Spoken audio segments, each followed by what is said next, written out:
the fear and panic ebe to nipa so na me no me ka kire Ghana for say January lodge for ebe meeting 2nd February na ya ba 5th na e meeting ni ba na sensu yiri bia mbae very good ebo no wan get ready me de ne be court for causing fear and panic how they abeto Ghana for ye nyina eso ebo no wan ye difu o na ya eti Ghana ha no metumi aka 50% dey abodamfo na na o ebo no wadambo no aje pa prakata na 25th no una mo bere wabodam bere o ka asem bi otum so asem akwane ka no wo de to logic ho a wo sa akwana asem wo ka no emu de hopa bet wo de ne ko akra psychiatrist sisi o mbeka so akwana wabodam me ye sofo me je man for tight di Baton sorry me obi na who dey sorry your business me di maton me di ko ye heba clinic nipa na to ni nipa na egum na na say oto dan na nipa na egum na ko be pesa me nchiro 30 na metumi achiro 30 fa so ton asori busum na so me na botoro betumi aka say o be ma say ka say me gogun obi ana nto betumi ade sika be she me nsem say me gogun obi for the way ono na so me da so no pie no kusan say anu say madwuma e asofo mo njipe sd asofo busum so ntu omuka oye adwuma ojipe pentecost asofo busum so mo njipe na me ma ono ntin oil a obenum oil wa bra wo kura stroke achi wuntini mu asisi o se wiase be say bible say I want to aso ko I want to aso sanba na asase de etim hoda yesu so mba biemu Abusia mamenchi ana memo akwa aba Emfamra Adepa TV so wunu ya ba sweetela ene masin konwa na meni opanin kese pa ena ebe twetwe nkomo na ne ye nkomo no mu beye de mu beye hwomenu nti share na subscribe na comment wo comment bi anso abetumi agya wo comment section ene ye ba beka ye nyina ye mbra ebonowa ne ho asem an ebonowa sisi ana me question a me busa ene say we ready wo fa wonkuku ne wonkaka na wakwa akotena ehyen no mu bia na se de ena eko enu nti nkomo we ena menewo eba bedie yese nwum oda ya na yete ni wura no enti opani bebo ne din no wache nipa oye na yede atoa nkomo twetwe ne so opani kase ma memo akwa Abamra Adepa TV so ene ma muti se oba de adaro ma me ho ye yeda se udin ene nipa oye na ye ntoa ye nkomo no so okay within the revenue J Kodie me director ma Kodie groups of company me anis of pani ameda Christ Paradise Church itwantia friend CPC ano me ani pani ameda African Lodge ano nti de metimi akakakra no okay okay na say lodge ne de ye di kan share tie football ye beba no wachechi mu ache eno no mo ji nipa na say mo ji nipa be kan ho ya sorry na wachechiri mu your fellowship na your mom jina park so bompai in the name of Jesus on unia sorry or this school dan bia no agina nsema bompai fellowship no graduate na okọ church kwesi da bia agina ha bompai nti kwesi da yesomo ha nti bra se church no graduate a college okay ti lodge no so graduate na eko court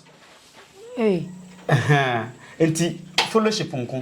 church nko lodge nko okoto so nko eti said ya kwala ya wono obetena ase na waria na wasori atua na wanante na watumika very good ndisa na ko ye me no na na otiase mazisi ya ibe point is here kwa na woko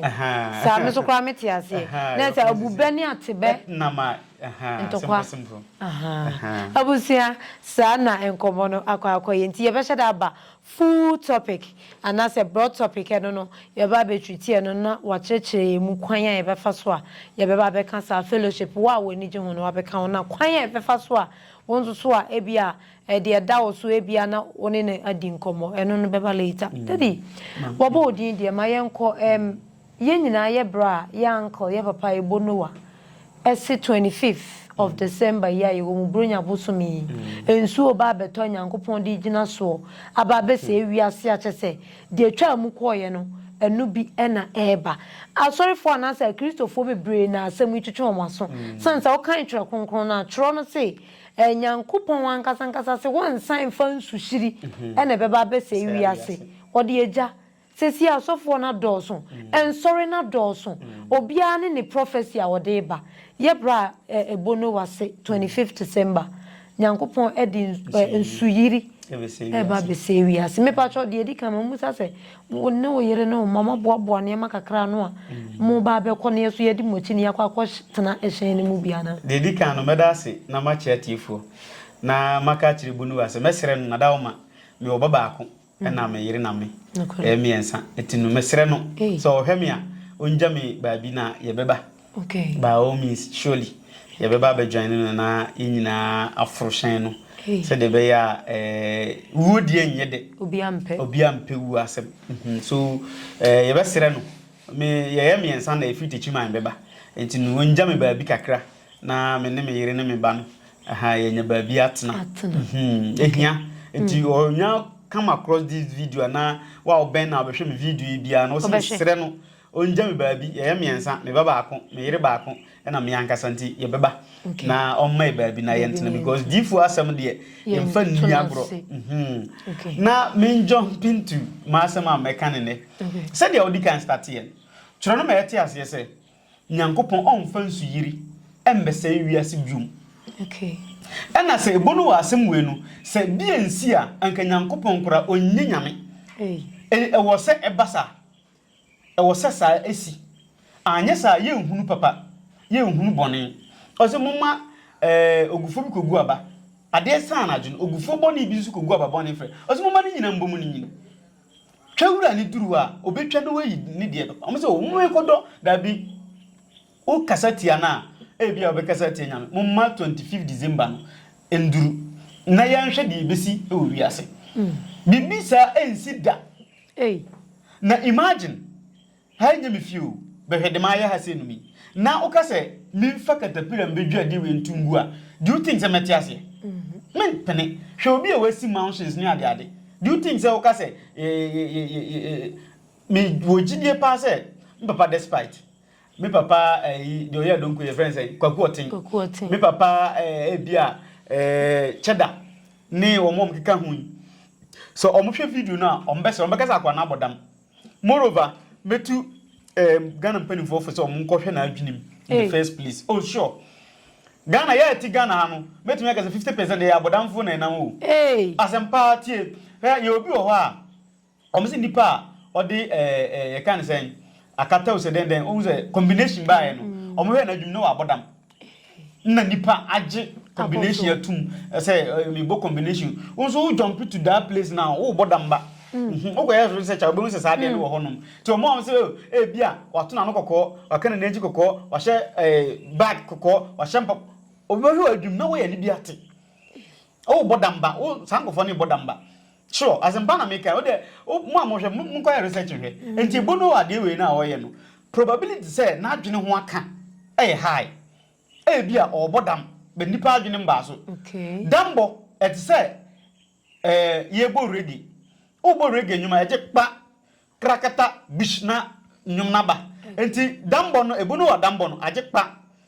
krakata na 25 no na beje grigdigidigidim chan na eduru wa nyina tiga na ebehu dam na ye nsa no omupa omumfa no ko Accra Psychiatric Hospital no mko hwe na adwum na so omba no nkase ebu no wa pepepa ka wa bo no metua bia ma asempa na me no kan papa no bibi ha no but Ghana for adwene mba so mbakọ hwe na adwene mu no bia ye obi ho wa abodam o but on ha nipa wa abodam but bia oni nipa timi di nkomo kama ohun we akoya Kofi Adoma ko interview on friends mira finidi no mira finidi no akwa bia na no nwi bibirebe Kofi Adoma ko interview mu na mobre ho na mobre una mobre wa bodam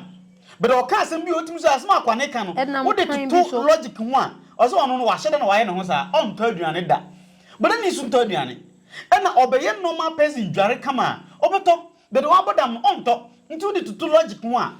wo sa kwa na asem wo ka no emu de hopa bet wo de ne kwa Accra Psychiatric sisi on beka so sa kwa no wa bodam emu ne ho nti oni ebo no wa ne ayi mu na mobre mu nyina agina one scale o mu nyina o asampa omu nyina ayadambo okay na eye ne sa na bibi ate bibi nkoyi nti opa onye very careful na onja de oye no moreover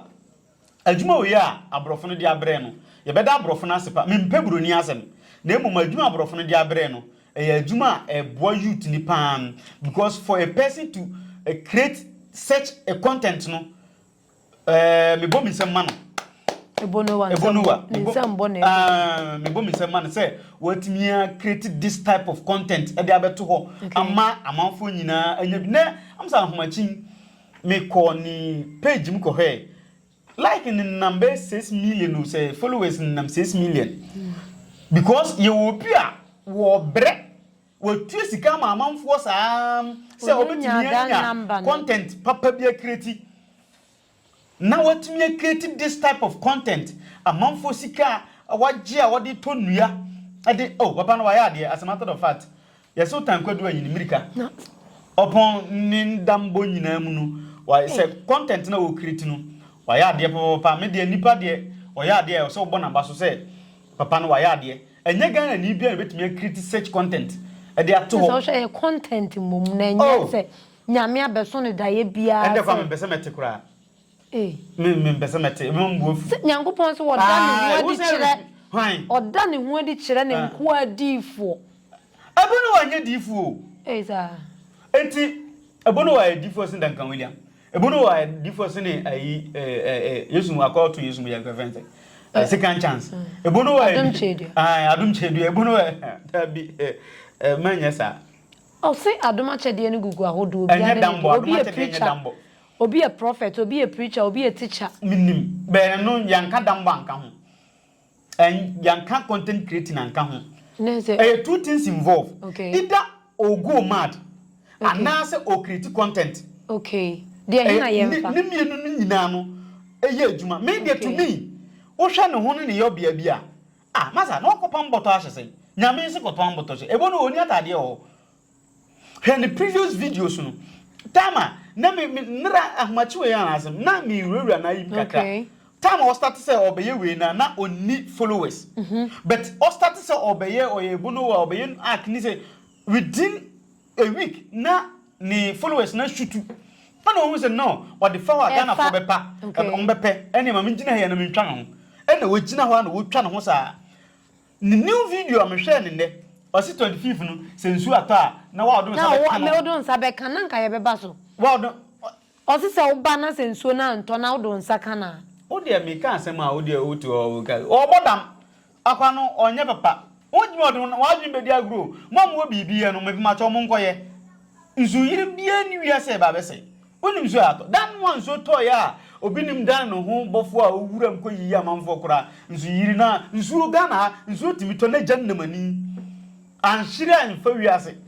na wo nzu ba be yire fa wiase adaka na wa abobon do sei na nipa do sei na e ba ene e nyame ya adomo ebo no wa de ono be foro no me sma akra zu ni kumasi zunfo jata ne bi ho omo mfuru ya pe mfo jata ne bi ntum na onkoto ebo no wa me ba me ni akra zunfo be kwa kokasa ana kumasi zum ye be kwa kokasa na midija omo ma jata ne bi ba bi ebo no wa betena na hwa na me so me presi jata no na onini nyina ntena boat ni odi nkwasi asem sa de na ya wetin man do man ade bi wo ho a ma ya so nkwa didi kakra create content a ede mfaso be bre nipa za o di fear and panic e be tu nipa so na me no me ka kire Ghana for say metete na January lodge for e be meeting 2nd February na ya ba 5th na e committee ni ba na sensu yiri bia mbae dia very good e bo no one get ready me didn't be court for causing fear and panic out there beto Ghana for yen nyina eso mpacho san repeat my me say lodge for a committee e wa dura na odi asempa ntwi honom ye committee ni ba na say edru ye be call 2nd 3rd 4th 5th na ye beba ye ba na so yiri bia mba ya ebunu wa on get ready for me me didn't be court say all cause fear and panic e dey atu nipa nyina so no mema na be pa acho opani ekoba ne sa de ana eze also say be our create content na obesi unu content creating doesn't mean cause fear and panic. Because say na so for back bi ono so na no nwi bi minim di na no oba ya o ka kire nipa nyina say 2026 wiase be say abato aya to nyina no ono so na so le baba ko lodge ni ba ko ne yiri ekwa asole na wama ne mba no jai school betina fi say next year 2028 to 2026 wiase be say enti ma ese so ono so me committee we ba me de no be court so Ghana ni akola wa me jai school a otifi ade ase wiase be say wa bodam woni wiase be say na wo fie we ono wiase be say wa top proto wa ha sisi fi wa bodam dem kwa asem no Ghana so for no e was mahama hwe na osore so ajimi fo bam lodge for nso mo bibia mo betimi aye efa sansem we hu ana sesai de ekoso yi se jimi omujimi David de one say bia be makoto from na ebia ono makasa ye ni bibia be ya mom se mo nyina makoye sunsun mu nipa ntinka moto mo nsa fere mo ho na mo ne mo ho mo kasa o me in the beginning no me catch you say ye nye fellowship okay ye nye church ye lodge okay lodge no enya asori say ye ba asori kwese da bia dabi okay lodge ebia 3 months bia ihia one na ye bisa ebia mami adwuma be na asim ye adwuma ofri FM ye adwuma de FM adba TV adwuma ekosai se na opeso niam aye na wa cheche na ya mpaibo de ama na ko ba bi so ekwa ba bi 3 months time na ye se ehia na ya hwe de na ekọ se na niam ekọ na ya se ehia se bia bibi koso a se mo nkotena so ndem bo mpaye enko breki enko tutu ye nka se ja asole ko mimi ye sofo me je man for tight di entinu won so wo ye sofo ni bia betimi agege oje tight di say tight no moje amudi no yes say jedi moje di tight na sofo ni di bisa sofo bia say hwan na afro ka say o the tight ko manyame e o wiem o de envansa lupre ofro lupre na wafra twidi so the tight ko manyame ye gia ya na idi o se wo betimi dia to nkonwa gu ho a ye nyame asori asa so ndem nkonwa ho nti wonyi ni aso ndem nkonwa ho eti we ne dia ba wudi be di na say tight ni asofo de tight no so na mu oduru enu bi na etimi di toka etimi di to na mu namfom na yeso etikam mu de se mu ayi ma ju ba ka se na wo si mo ka mienu biem ba ku ni zan ba ku nsa wo moto dash 3 eto 200 million ise na mato so aba 180 no adwuma 5 me won ma hode o mi macho mi mintim peja blogo be mo construction company sorry na sika na ugusu na udi ni nyafu me ko fasika no we me na me ga me peja blog me no why invest to say the why investment se na no ma ton ma so le ba ku o say asoro ma ton ba ku na ye 3 na asoro ni ye wa sorry na wa ton na me no dia enyi nyankopon asori nyankopon wate asori asese entu ko dina wa hwan asem na aka kira asori ma me ka me am asem wo ko na bible no nyame na mbim sika kotoy na mpacho de ye tro mu no na aka na se de tro ye say David fa bo na oto no ko bo Goliath ndimi nyande sese David atu bo Goliath enti ye nyande enti sese ye nyande ibono wa asemi ebia no ebia ni na asa de e ko de twetwe maso kakra mama ton wa sorry me obi na wa adura kena adura mo ba bi efro kena maton na me obi wo doma Mr. Day mo doma mo ni Mr. Day maton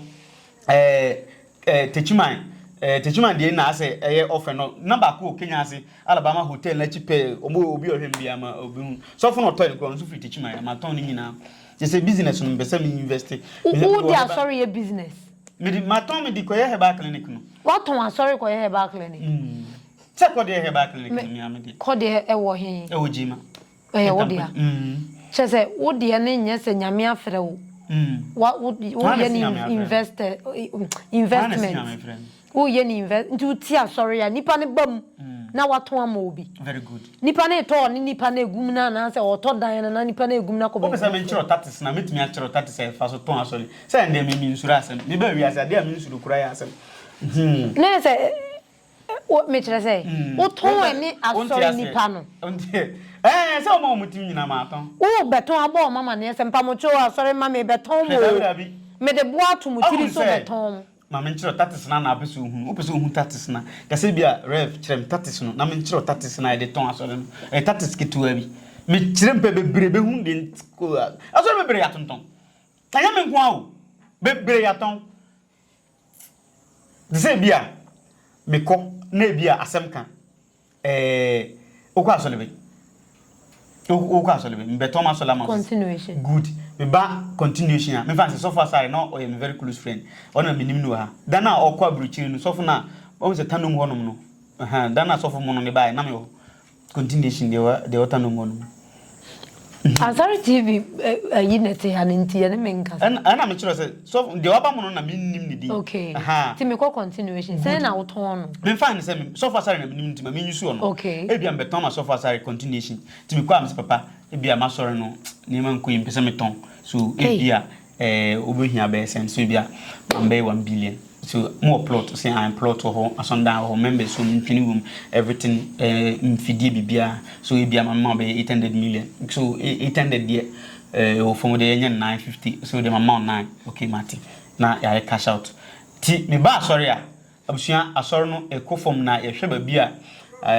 nyame page continuation asafo na duru na ye be say the asafo no ko bo continuation asafo ni na ye dan continuation asafo enti efi na ekono ye be dan continuation asafo enti Papa na say any what di turo no hwe na woni turo bible kama sem enti ye ton ma continuation for the continuation for if in econo your best answer in Christ Paradise Church na friend continuation nti na ye no mu nyina bu masom if in eco be the continuation for mraso said your dressing Papa uncle me chere say uko cancer ade a wo sofo na wo te ya sorry ne say nyame nti wo what on sorry a chere members say ma ton sorry o Ghana ni bi o ho penokore Ghana ni bi o penokore abrofo de penokore Mimi nye buru ni ntimi o masam de kura e boshi na hefo ne peno me se Ghana fo ne ye peno kura so nti wo tia so ndem na mka asoro ma ton wo betena wo na se no kura de ye se ye ko cha oti kura aka no kura sa na bible be kan sa ye mpanifo se ye tene sa be yimia ne sa Lord for you Bible ana Yesu Bible Yesu Quran Yesu 6 and 7 book of Moses Yesu Great Kill of Solomon books bia Yesu herbs Yesu everything Yesu snap ni kusuya bibia Yesu snap ni kusuya bodua bibia yobi ye no ye dey say no correct ye solve problem open wait me hunye bi ade bia wo ho a wo ye lodge ni a problem a wo face na ye solve What I say? Okay. We are seeing now. Oh, so be bad for lodge. Lodge ni na. Oh, ye great power by we are seeing. On a friend King Solomon, our Bible munu. On a first grandmaster ever. Oh God. Oh, he ni Solomon or Bible munu. Sure. Okay. Say the name I see. Mu dey Christopher dey o. Ti yan shada mrada be ni enu medi lodge no honko. Me call lodge meeting anaju yi. On sem ka si o. On ka ni se chiro no. Me call lodge meeting obokin. Eno mu kona anaju. Anadui. Ana ade eluru ayi. That me come me di 2 days pe bi na ma asen aba back. Enti every Friday ko bia no. Obetumi aba. Na wa be video. O be ko ide. Yensan ko ebo asem. Ebo. Sade papa yi, sade wo ye ni ntino. Odifo ana se ma menka na ebo no wa. De wo ye hu ne se ebema ochina bi obi pie na se ode honhoma nkasa na se yichira nkasa na eba abonten a Ghana fo be so because enye ba ko ni osofu be gina oso ye bofo otu anajo okwa akwa edu ba bi osan be kan se aden na me kan se amoji midi aden un se to akoso dodo ase ya ye too much dodo afi de wo hudi ntia na me tonton zole no what you say says once wa do ho ba eni ntia me tonton asole no mpe abudi na keka ba wi ase ade amchiri ye fi asem Ghana ha se num se me ka se dakrope o de da mo be na kwan bia mo mbre ye ntwa asofu juma no se de yete ye no se me biem kire wa wi o mu sia so ndam biem da na yesu aba so mo nyina deceive na ka me tonton asole buroni na de o de fa ne se uko aburuchira ese konfo bi ho buka kodu na buroni na tiwe uko mbosum be o se me komta no buroni no bagina di Debi Babu ni mfiri ha efiri bi krom omkrom mama mre na omatwere ena mse kenkan bi waje tan wani asesa wo de yede buronyi na okomta no ote buruchira den ya so komta no me de yensa nkyere ni wo Ghana ni ukoduru na sa buroni ni te ho pa se bra na onya bi sa ama wansi di kura wan we ya wo nko se tano eda mikrom enti wo nko because tano de kan sa akanfo ne komta no Brunyini die okomta no die se etesa mpa ni gidie no ebe ye odin sa ni nyame so huniye sofu bi so Ghana ha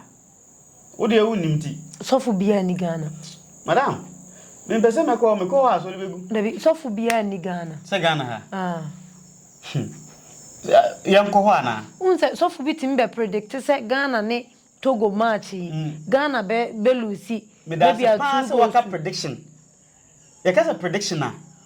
O kan bibia hwe bia abetom. Aha, nti e de se de wotwa simu 110. Bia ebebo, bia embo. Nti amba haya, eba haya. Okay. Ene ma mini predicting in few. So for bit me beka say Ghana boy. Na be be say ma memfa so for bi e de enye example. Fire oja. Me kai say ye bo bi oba abonten beka na said your kan no nso to mu. It means we have fire oja na kan ba yaku bia antom Ghana fo di natem. Aduma kutuwe o man bet oni fun so otimi ka se ball ya eboyi Ghana be she 2 wa come and bet so o kan say sporty bet so dey no akutwa Ghana 2 e bia Togo 0 ampa be wi Ghana 2 Togo 0 aduma ka so o yedi fo David enti ade na onu dey tumi twa me na tom mo man bet sa yenti ana for bi koto otima na ode man bet ntim guye otim ko twa na wadi nti wo ye so fa no de ama wo de wo ya asem bia meka no mesro yes ye di nkomo na me kire se se sa so fu ni timi be kan se ni e be ko se de na kwan ni nam na sa na nam ye so fu bi timi be kan se besi na se tumi si a say we have pastors and no na me kire se me wi Bible school no me film papa ho na ase am ko no me ko so fu ba ko no me ko som no nyame na hata so ye wura dan we mu a bosom ba ko do papa na de che me wo ye sofu you say bosom dada no lord for ni yusu sa bosom mu yusu bosom nti sorry lord no na bosom na kan abom sorry ni de woni ba bi na lord ni so woni ba bi o na me try say lord for ma kwan sem omo yusu bosom na oni ma bosom e wo bible ayi Jacob oko ware ni ofayire no abaya ne kono ohun se bosom bi wo ho ena ma ne papa nyeska owia bosom ne de koma ne kunu Jacob ese Jacob mfa nko bra o kunu walo na owia papa bosom anko a o Yesu be hwe ntu wo ye bana utie mi a ukunu suya we Jacob yire no Rahel se le anso a owia ne papa Laban bosom na ode koma Jacob afihye na Jacob ayeye tam o ya warwa kwatena fi unwi abosom kura nkoma okunu utu opese okunu yi namba jo bosom no ye num binum ye papa mun ni bi ye ko wi an sai enne ka chense won ko pebie na osu ko ye na jo de ni bi me ba kwa wale amede be ma no na o ba kwa wale abe ma na bosom aja me kwan nanka so onye ne onko o fa nkoma ni kunu na oni ni kunu nyina ensom gusuna bosom na so me na botoro betuma ka se o be ma se ka se mi kokun obi ana nto betuma de sika be she mi nsem se mi kokun obi for the way ono na so mi me da so no musisi nsem biti ase e na ma ye ebre no antwa da kuma ase bochuru wadi techima hazin mi na wo so me enya mi na me so no da ba na wat se bochuru wadi sekan akoshe obi nsem se kokun obi ma me da be da bia ye de sekan she nsem se onkokun obi ndi wonu no wa na so me so ma wo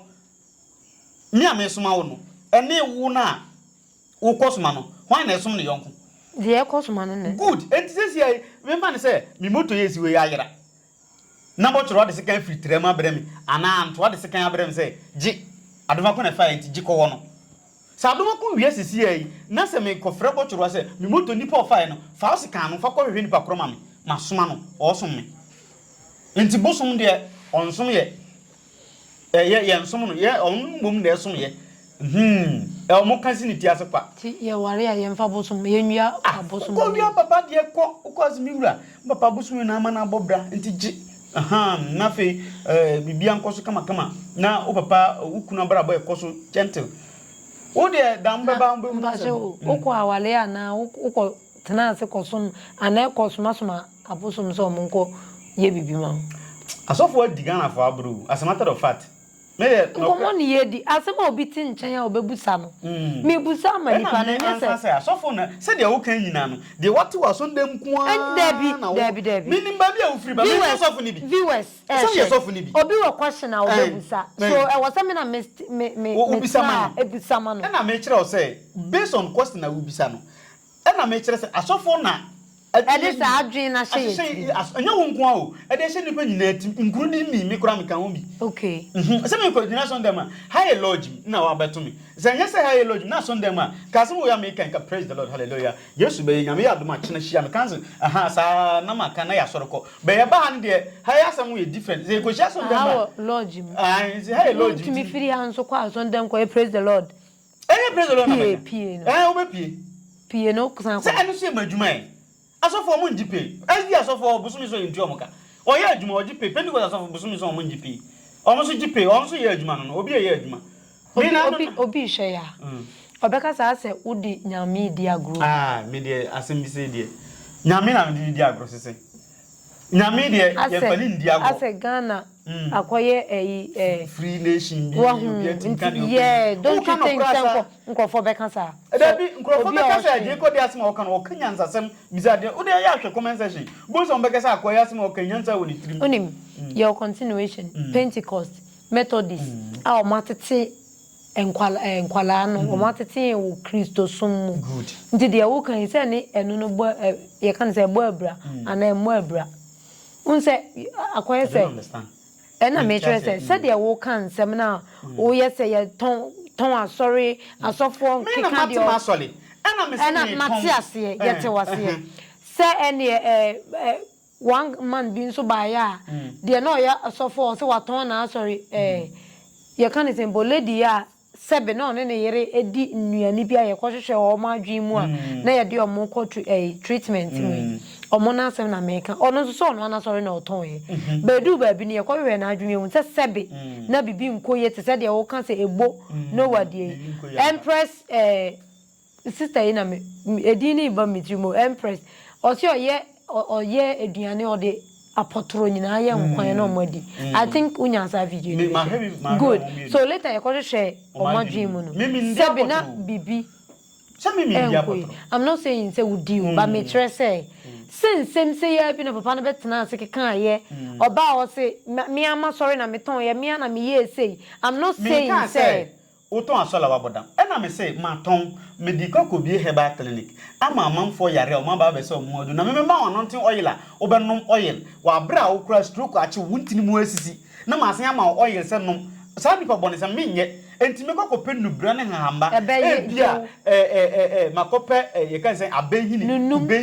na ma tu nnua bia kan ho na ma noa na wanom na untini mu abiebie na nan srade no na wo ho timi ato eye far better than say me kokko tena so ndam abo Yesu din na masen ama wo anwa se nom wa ber aba na so bolo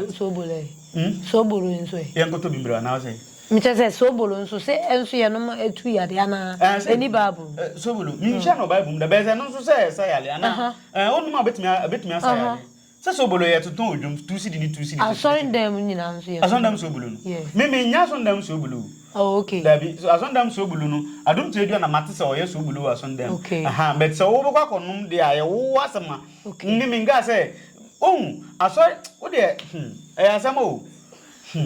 last me ko kana asem no ayi nana adwura continue ka kire nsem ma me nkana asem bi oh okay ntinu me mbese na go there tama ayi o de ayi ye nsem ho wate ye wa abofo bi o ka revelations a omo ho no tama bonsam ba sase su no ye to omo twene ene bonsam nyina ba bible so no wanya kwan osuru biem adenti wanya kwan bi musan ko se omo kwa kotena ho no Bible say na Michael ampene na oto omusan bai onbedu ebonsam so poom ye from foreign angels bini afrofu no ferry so say ausrus fu no felis omudoso bebrebe nti ufa na opesikian chance obekọ nyankopon chen nti wo de wo ni ma asema yeni me ko se mi go gusun ade asen aba African countries lodge ho ade aba enye lodge ho ade o mi ko sua nipa ho asem ye woni ma bebrebe so sua wa asa wa ba wi ase no okay see we are see Bible say I want to atwasoko I want to atwaso sanba na asase de etim hoda I want to atwasoko asuafo no bi say Jesus say adentia e wo say Yohanes Elia sanba e na Jesus ga chom say Elia de wa badadawo na say wow na e na yehu no ase hwe ono ani John the Baptist ye charity Elia obompa ma je firi suru bai ono nso otwa konfo 450 enti e was set tit for tat eye adwuma o reincarnation ye tie se numi se me bu obi fa so me kan kwasesem kire obi ana me ye obi boni bi a se ya anya me bi mpo mewu akwa ba ma ye me bi. That is how it is. Enti John the Baptist onwani Eli according to Jesus Christ.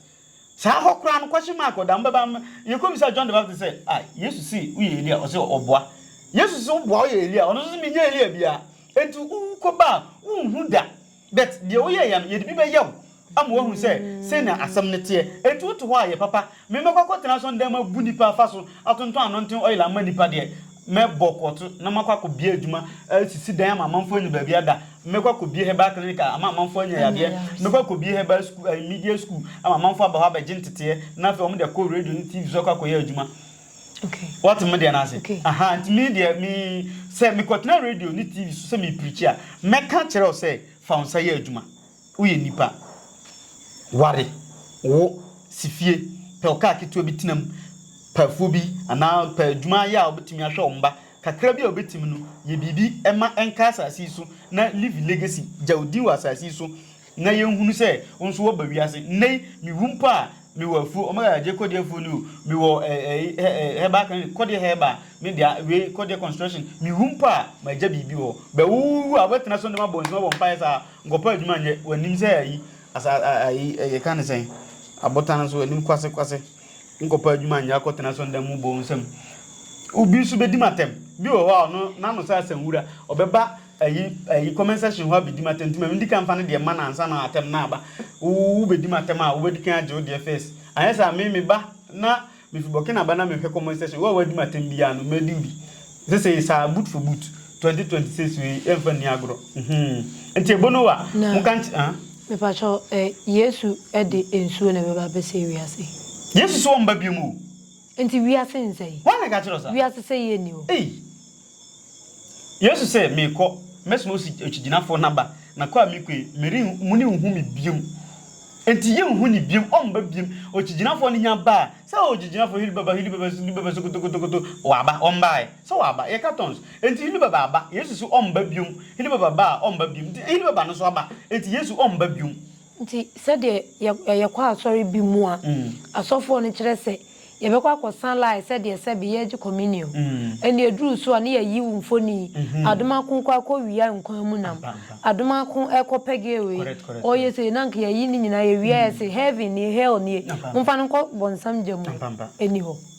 bonsam jamu so wan gasa je ko die jawu aha udi ni de say Lina no kan say sweet ella aha ajefo de tiani say Bible say so una ye boni a ye do betu elajam ana ele nija me nija o nanti ukopede o jani unija ukopede o bonsam na enya nija ye wuja nti bonsam na damu bonsam na enya nija nya masem on na damu on na damu afan ona onya nija me say bonsam jamu ni o o de betu jama o de betana tejima ye de na heaven so ni o heaven be tejima himfio ni pa do say net o ko bra prince moto no kwa kopeso kope ba bia da so obinya ba bia da komanhia okwa oyemuto otumfo ne nkofo to okwa aka chen so ompina onye ba binda so obunya ba bia da heaven de se manhia ohini bi ne nkofo ne to asa okan 2 Corinthians Bible say Paul edru third heaven na bonsam ka chen se ya mona kutuku third heaven bonsam ko peden ho a ye bu Paul enti third heaven ni Paul to cry bonsam enti wo mo ya mo dem ko go third heaven ana Paul enter third heaven bon say bonsam mo bon ye kata kutuku ni boxing e bu papa min ko heaven na ye mbumi heaven to kwasi ho ama bonsam ni Michael ni we mu da bia ntokwa ba bia ntokwa o ye kata kotana boko abeko sisi ye se o ya handa ya makobo kokotana obeko na se bi muto ebi muto o munim hotna unim hotna ye bekum me kwa ye be kire mi ani akwa o ko heaven na bonsam say ye bu ntokwa sua karat o chana fo na ebi o beti so munim se me se mi sua konfun ani akwa o ko akoto azmako me kwa akutu me de heaven de mi go ye ba akobo o nko heaven mi ko pede ho o pe asasi so ena mi wu pa na yanse amfama mba Ghana de aba ye me ya wo wan mo ansan fo nyankopon san amfama mba aba na nyame ne wo ho de mi jinya mi di na o je heaven so be ma mo akondwa ubi sa me akondwa wura ansa na wotena ase ubi sa mnipo ye akondwa na ansa na wotena ase enti asase no obi na ye enti eni kwan sa obi sa se wan na ye asase am betena so da bi asase wo wura bibia ye wo abode obi na boy bibia me koto moto me koto car no man bisa se kwadwo mensa na ye car na dabi matoka minim se ye wo obi a o manufacture car ye wo obi a o ye akundwa ye wo obi o ye obi na to akundwa we be chem now me te akundwa so ayi me say hwan ye akundwa no say adomako na ye di amempe ye bisa sa nyankopon wo ho na heaven dey ni ho heaven no me gidie kire me say nyankopon no e na te ne baabi e na ode me so betena ha zenu ndu pese mba onche ode me betena ha asa me nya den ndu pese me o pese nyankopon okay o pese o kire say nyankopon ode o pese o kire ka kire me unim say ode me ko heaven ade na obo me na straight one from yanko heaven unim say ode me ko bunsam jema obo me na straight bunsam jem twaw we all know you unim say je ko de ba obepem ba asem obenom sa enti menya hye straight e ma me benom sa na wa be hye me menom dada e ma me nkopem ba mepe dada e ma me nkobokro no mebo dada enti ko hye straight e mfa me mba emfa me ba yi Ghana na ma be ye bone mo ko hye me enti no de wo be hye me nim say we all know you ya unim bibia enti wo bo me na straight she having straight buzom jem straight unim bibia dada ko hye me nim say wo be ko hye me enti wo de ko hye me I know that one I do understand. But since I meet you, I say, my mom got na Ghana, and na uko you be adie, and na me show. Eti na unim some bagana me ade nyankopon, bla nyankopon unim. Ah, o yes adia na wo limit nyankopon man yes anyamente sa. Onte sa kra. Mo amu yes an mo manyame bafom tudu. Mo manyame wo ye kete. Se de nyankopon tie no. A Christopher ya mana ye ketuwa bi ye boni chaskilin so lord mu be yes ade ya obi be power ni su bia ye nya sa se di nyame oso ni tumi tie na ho ode tie no onye nyame a obeka sese bia o ka kire m se nyankopon aboy se ye mbeto ade bo so a fine that one I do understand nyankopon oboka kwan oye asphalt oba asase ndaw enti wa ba hunyansa se ye be asphalt correct no why asphalt na nipa faso na ye ni age nyankopon obo ka enye ya na e de enyim dia ka ye to abode so enti u ka se nyankopon de ba se mbeto abode so fine na ya beto abode so enti ade bi nyankopon abone ye to aso na ko ka se nyankopon se ode mbekwa akotu bonsam jam bonsam nya ni ja onfai mi mante je ko de jawu enti mi nkoda o koso do bafu ma mi nko ongoi mi ko peden o ejanu mu no na mi nko da mi ka chiro pri mi ko peden o o se bonsam na nija eti se bonsam na nya nija onfa se dan o be ka se aje ko de mi ye jama o be bi say adinti a o ye maami se o ko Ghana no o ye sei na di chan to di mi ba Ghana na unim so be na wafo menkum de dada adina o ye sa se ka se ma hia wie ngaba na ma hia wie entinu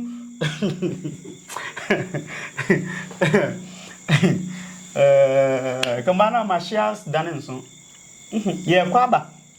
Di obeye bia no. Ye o sufo se tutu. Ye wu a san ba asase. Sure. Obi a wu san ba asase. Adane nipa foforo na wo ba se. Oba obetimi adane nipa foforo. Bi kura obetimi adane ba, obetimi adane be ma, obetimi aye bibia bi. According to me Freemason me African Lodge ni. According to Freemasons, me ka Freemason for asam kakra me ni. Omo say eto da o vanish free system nim so oye papa utimi dane nsu koda baabi oye papa unse nsu onwe ntem se nsu tina awe good utimi dane dua kosi baabi eto da utimi dane nipa bama ye wo wabra wa ye good oye boni pa se bia asem kan o mi gase na kufa do nipa boni ni o se de Ghana fo boni di so nipa boni o nipa boni ni se sa be pe na kufa do o nipa boni ni dia obe kokonkrompa kura bi ase ka akora ni ho light ni ho bibie ni ho na bra obe bere wi ase no odi obeje ho gina wo kosi aso nda manya me ho nti aso nda na wo pese o san connect gani san wo akura bi aso nda kura ni ase ya yenti ya medi aduani e odi obetinga obe wu akwa aba ba bi abakwa koda no obonzam demani o have yani nti bi o ha mesi ameye papa no metimi awu